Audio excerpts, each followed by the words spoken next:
ഭക്ഷണം പ്രത്യേകിച്ച് ടോക്സിക് ആയിട്ടുള്ള സാധനം, ഈ പൊരിച്ച സാധനങ്ങൾ അതൊക്കെ ഒന്ന് ലിമിറ്റ് ചെയ്യാം. രാത്രി ഭക്ഷണം നേരത്തെ കഴിക്കുക. രാത്രി പട്ടിണി കിടക്കാൻ പറ്റും, അത്രയും നല്ലതാണ്. ഒരു 12 മണിക്കൂർ നമ്മൾ ഫാസ്റ്റിങ്ങിലാണെങ്കിൽ 12ാമത്തെ മണിക്കൂർ മുതൽ ബോഡി റിപ്പയറിങ് തുടങ്ങുന്നു. രാത്രി ഉള്ള ഉറക്കം വളരെ പ്രധാനമാണ്. അപ്പൊ നമ്മള് ബോഡിയിൽ എന്തെങ്കിലും റിപ്പയർ ചെയ്ത് അതിന്റെ ഈ ടോക്സിക് ആയിട്ടുള്ള വീക്ക് ആയിട്ടുള്ള സെല്ലുകളൊക്കെ റിപ്പയർ ചെയ്ത് നമ്മളെ നന്നാക്കും. അതിനുള്ള ഒരു പ്രത്യേകത ശരീരത്തിനുണ്ട് എന്നുള്ളതാണ്.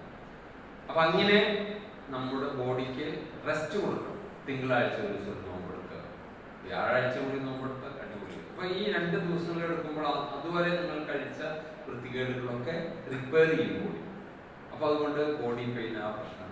പലരും ഇന്ന് ഈ അലോപ്പതി സംവിധാനം വന്നതോടുകൂടിയുള്ള ഏറ്റവും വലിയൊരു ട്രാജഡി